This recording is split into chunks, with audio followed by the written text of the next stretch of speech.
Fokus utama kita tentu tertuju pada pembalap muda Indonesia, Veda Ega Pratama, di sesi free practice atau sirkuit Mugello, Italia.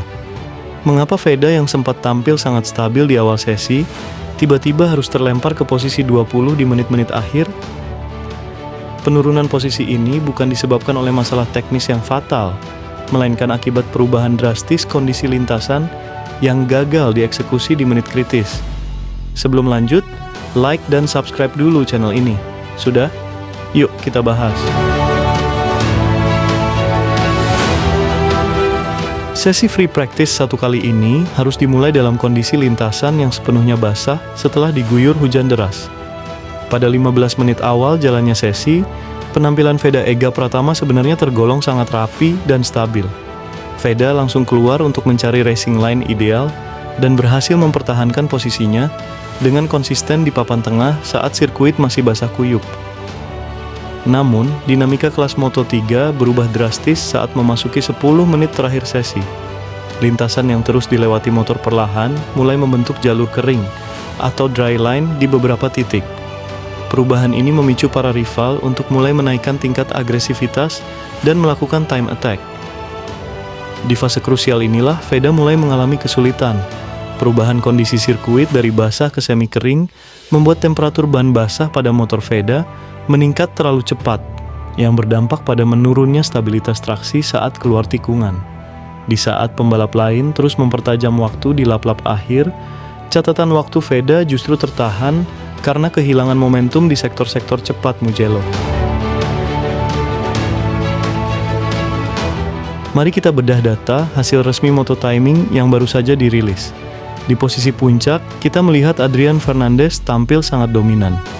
Pembalap Leopard Racing bernomor motor 31 ini berhasil mencatatkan waktu tercepat, yaitu 2 menit 09,930 detik yang ia cetak pada lap ke-15 dari total 16 putaran. Catatan waktu ini menjadi tolok ukur tertinggi di sesi lintasan basah kali ini.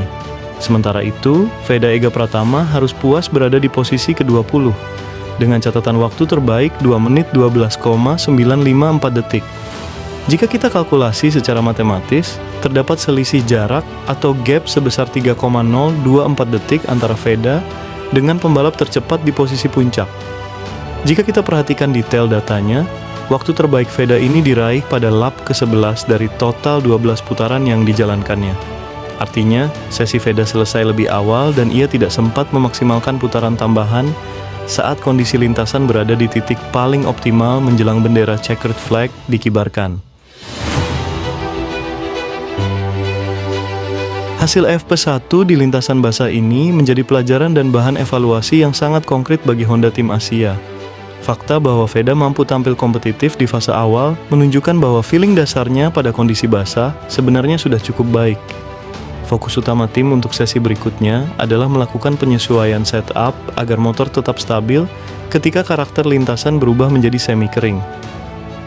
Perjalanan di GP Italia masih sangat panjang, dan peluang Veda untuk memangkas jarak masih terbuka lebar di sesi praktis kedua nanti, terutama jika kondisi cuaca kembali normal atau sepenuhnya kering. Bagaimana pendapat kalian tentang performa Veda di sesi pembuka yang penuh tantangan ini? Tuliskan analisis kalian di kolom komentar.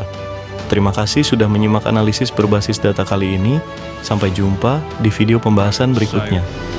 It's all about practice later on, Kiko. The main thing is that they've all got a bit of information. I've got a reference going into the afternoon, but it is Adrian Fernandez who is the reference for the Moto3 class in these tricky morning conditions here at Mugello, the unusual wet Mugello practice we have become so accustomed to not seeing in recent years here.